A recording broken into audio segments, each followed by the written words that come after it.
Salut, c'est Joris de Jaffi. Aujourd'hui, en quelques minutes, on va voir comment créer son premier devis. Pour ce faire, il faut se rendre sur le menu de gauche dans l'onglet Devis. Nous arrivons sur la page Liste des devis et il suffit de créer sur Nouveau devis. Un devis est toujours lié à un client et à un chantier. Pour notre premier devis, il va falloir créer notre premier client. On clique sur Nouveau client. Nous avons deux choix, soit créer un client particulier, soit un client professionnel. Si c'est un pro, on a la barre de recherche qui permet de pré-remplir les informations d'une entreprise. Il suffira alors de remplir l'adresse email si on veut que les devis puissent partir par email. On sauvegarde. Un devis doit être lié à un chantier. Vous pouvez soit générer un nouveau chantier, soit utiliser un chantier existant. Nous allons en créer un. Nom du chantier, test devis. Le chantier peut être lié à un ou plusieurs clients. Donc nous venons de créer Beans France. Hop. On peut mettre une date de début, une date de fin. Le statut du chantier. L'adresse du chantier, par défaut, il va reprendre l'adresse du client, mais si l'adresse du chantier est différente, il faudra l'indiquer ici. Créer le devis. Sur la page de devis, on retrouve un bandeau en haut avec tous les boutons de contrôle, le numéro du devis. Actuellement, vu qu'il est en brouillon, c'est un numéro aléatoire. Le client, le chantier et le résumé. On va commencer par aller voir en bas donc les informations commerciales qui sont reprises depuis l'onglet Mon compte avec le mode de paiement, s'il y a une remise globale sur le devis, des retenues de garantie et la gestion des acomptes. Donc actuellement, ça a repris ce que j'avais préconfiguré sur l'onglet Mon compte, à savoir un acompte de 10%. On peut mettre un commentaire qui sera affiché sur le devis. On peut mettre une situation et un solde. Donc si on veut rajouter un deuxième acompte, hop, acompte de 30% et un avancement de 60%, enregistré. Cela va nous servir pour faire de la facturation rapide. On remonte. Un devis commence toujours par un titre.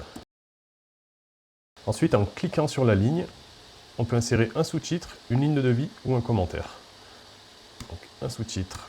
On peut très bien utiliser le micro intégré dans la ligne. Mon premier sous-titre. Et pareil, en cliquant sur la ligne, nous avons les bulles qui apparaissent pour ajouter des lignes de devis. Ajouter une ligne. Fourniture et pose de mon premier devis. On va pouvoir gérer les quantitatifs, le type, service ou bien, ce qui nous servira pour la facturation électronique, l'unité. Donc nous avons déjà une liste d'unités, mais le champ reste libre à la saisie. Le prix unitaire et la TVA. Si on veut mettre une TVA à 10%, on choisit si c'est uniquement à la ligne ou sur toutes les lignes du devis. On peut ensuite dupliquer la ligne en cliquant sur ce bouton. On peut ajouter un commentaire. On enregistre toujours en cliquant en bas à droite. Il est possible aussi de dupliquer tout un sous-titre. Le système de ligne du devis est complètement drag and drop. On peut prendre une ligne et la faire glisser sous une autre. On peut également prendre un sous-titre complet et le faire glisser par-dessus un autre. Une fois le devis validé, nous pouvons prévisualiser le devis. En cliquant sur Prévisualisation, nous voyons le rendu PDF du devis, avec la gestion des acomptes, des situations, les informations bancaires, assurances et les conditions générales que l'on avait créées. Nous pouvons également le télécharger en mode brouillon.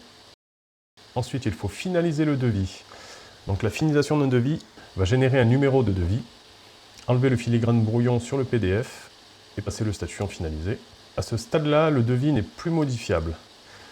Si jamais on doit faire une modification, on peut encore cliquer sur Modifier à ce stade, à savoir qu'une fois envoyé, le devis ne sera plus du tout modifiable.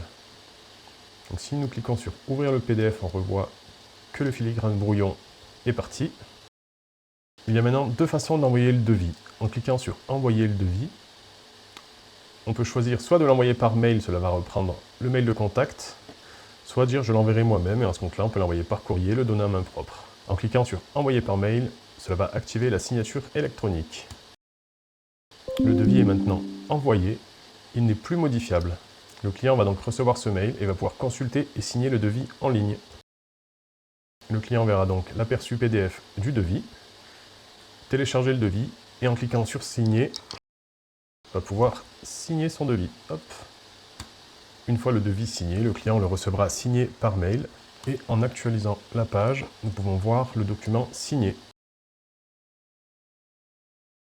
Le client ayant signé électroniquement le devis, il passe automatiquement au statut accepté. Nous pouvons maintenant procéder à la facturation. Pour facturer, il suffit de cliquer sur le bouton facturer. Nous avons déjà les acomptes prédéfinis, 10%, 30%, 60%, où nous pouvons faire une facturation personnalisée ou créer une facture de solde. Voilà, vous avez désormais créé votre premier devis. Si vous avez des questions, n'hésitez pas à nous contacter ou à laisser un commentaire.